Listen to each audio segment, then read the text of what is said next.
Hello friends, welcome to Pebbles. நான் உங்கள் கோபி சுதா. நம்ம இன்னைக்கு செய்ய போகிறது இட்லி, தோசை, சப்பாத்திக்கு தகுந்த சைட் டிஷ் காளான் குருமா. இது வந்து ரொம்ப சிம்பிளாக செய்யலாம். இதுக்கு வந்து வெங்காயம், தக்காளி, இது கூட தேங்காய், பொட்டுக்கடலை, பட்டை, சோம்பு வந்து ரொம்ப இம்பார்ட்டன்ட். இது கூட முந்திரி வந்து சேர்த்துறதுனா சேர்த்திக்கலாம், ஆப்ஷனல் தான். நான் வந்து ஒரு 5-6 முந்திரி நான் ஆட் பண்ண போகிறேன். இப்போ எப்படி செய்கிறதுன்னு பார்க்கலாம். தேவையான பொருட்கள்: 2 பெரிய வெங்காயம் எடுத்துக்கலாம், இது பொடியாக நறுக்கி இருக்கிறேன். கொஞ்சமாக கருவேப்பிலை, 2 தக்காளி பொடியாக நறுக்கி இருக்கிறேன். இது கூட தேங்காய் 1/4 மூடி, 3 பச்சை மிளகாய், ஒரு 8 முந்திரி எடுத்துருக்கிறேன், ஒரு பட்டை, சோம்பு 1 டீஸ்பூன், பொட்டுக்கடலை 1 டீஸ்பூன். இது தாளிக்கிறதுக்கு நம்ம பட்டை, லவங்கம், ஒரு ஏலக்காய் போட்டுக்கலாம். இது கூட காளான் வந்து ஒரு பாக்கெட் அளவுக்கு நான் காளான் எடுத்துருக்கிறேன். இது வந்து என்னன்னா, இது வந்து காளானில் 2 டைப் இருக்குது. இது வந்து நீட்ட காளான் இந்த மாதிரி இருக்கும். இது வந்து குழம்பு மட்டும்தான் நம்ம வைக்க முடியும். இதை பொரியல் செஞ்சு சாப்பிட்டா அந்தளவுக்கு டேஸ்ட் இருக்காது. நம்ம அதனால் இது இன்றைக்கி நம்ம குருமா அல்லது குழம்பு இது ரெண்டில் எது வேணாலுமே நம்ம செஞ்சுக்கலாம். இது நல்லா வாஷ் பண்ணி வச்சுருக்கேன். இப்போ நம்ம எப்படி செய்கிறதுன்னு பார்க்கலாம். ஒரு 3 டீஸ்பூன் அளவுக்கு நம்ம எண்ணெய் விட்டுக்கலாம். இதுக்கு ரீஃபைண்ட் ஆயில், நல்லெண்ணெய், கடலெண்ணெய் எது வேணாலும் ஆட் பண்ணிக்கலாம். பட்டை, லவங்கம், ஏலக்காய். இப்போ நம்ம கருவேப்பிலை, வெங்காயம் ரெண்டுமே ஆட் பண்ணிக்கலாம்.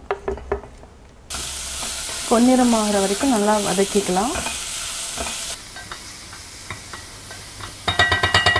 நம்ம அரைக்கிறதுக்கு 3 பச்சை மிளகாய், பட்டை 1 துண்டு, தேங்காய் 1 டீஸ்பூன் அளவுக்கு நம்ம பொட்டுக்கடலை எடுத்துருக்குறோம், சோம்பு 1 டீஸ்பூன், முந்திரி 8 முந்திரி. இதை வந்து நம்ம நல்லா அரைச்சி பேஸ்ட் பண்ணிக்கலாம். வெங்காயம் நல்லா வதங்கிட்டுருக்கு. இதுக்கு ஒரே 1 டீஸ்பூன் அளவுக்கு இஞ்சி பூண்டு பேஸ்ட்டு ஆட் பண்ணிக்கலாம். இது பச்சை வாசனை போகிற வரைக்கும் நல்லா வதக்கிக்கலாம். இஞ்சி பூண்டு பேஸ்ட்டு நல்லா வதங்கிடுச்சு. இப்போ நம்ம கட் பண்ணி வச்சுருக்கிற தக்காளியை ஆட் பண்ணிக்கலாம். இது வந்து நம்ம பேஸ்ட் பண்ணியும் நம்ம ஆட் பண்ணலாம், இந்த மாதிரி ஆட் பண்ணலாம்.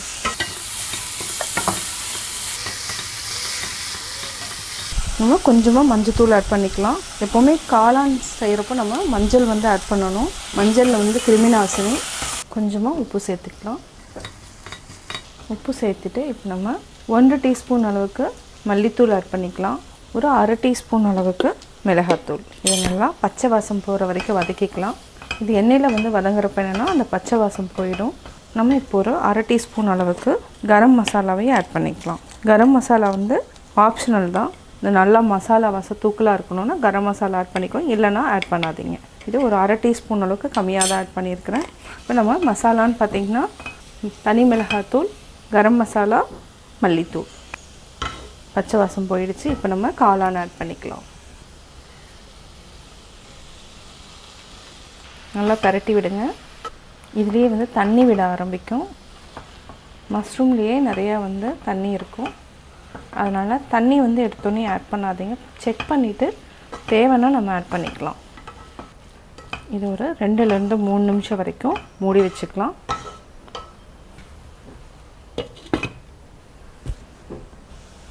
காளான் நல்லா வதங்கிடுச்சு. அரைச்சி வச்சுருக்கிற பேஸ்ட்டை ஆட் பண்ணிக்கலாம். தண்ணி ஊற்றிக்கலாம். இது வந்து ரொம்ப திக்காக இருக்குது. நம்ம முந்திரி போட்டதுனால என்னென்னா இந்த குருமாவே வந்து நல்லா ரிச்சாக இருக்கும். டேஸ்ட்டும் வந்து அவ்வளோ நல்லாயிருக்கும். இடையில நல்லா மிக்ஸ் பண்ணி விடுங்க. கொஞ்சம் தண்ணி ஊற்றிக்கலாம். கொதித்ததுக்கப்புறம் ஒரு 2 நிமிஷம் இருந்தாலே போதும். ரொம்ப நேரம் கொதிக்கணும்னு அவசியம் இல்லை. இப்போ தேவையான அளவு உப்பு ஆட் பண்ணிக்கலாம்.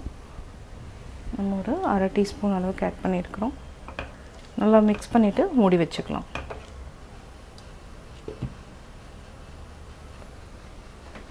மூணு நிமிஷம் ஆயிடுச்சு. இப்போது காளான் குருமா ரெடி ஆயிடுச்சு. இதை நல்லா மிக்ஸ் பண்ணி விடுங்க. அவ்வளோதான்.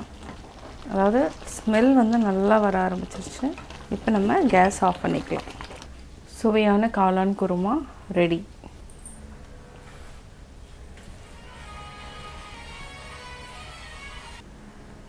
சுவையான காளான் குருமா ரெடி. சுவையான இட்லி காளான் குருமா ரெடி. காளான் குருமா எப்படி செஞ்சேங்கிறத பார்த்தீங்க. நீங்களும் வீட்டில் ட்ரை பண்ணி பார்த்துட்டு உங்களுடைய கமெண்ட்ஸ் எனக்கு சொல்லுங்கள். பிடிச்சிருந்தா லைக் பண்ணுங்கள், மறக்காமல் சப்ஸ்கிரைப் பண்ணுங்கள். என்னோடய குக்கிங் வீடியோ முடிஞ்சதுக்கப்புறம் பார்த்தீங்கன்னா ஒரு திருக்குறள் வந்து நீங்கள் பார்க்கலாம். உங்கள் குழந்தைகளுக்கு நீங்கள் சொல்லித்தரலாம். தீயவை செய்தார் கெடுதல் நிழல் தன்னை வீயாது அடி உறைந்தற்று.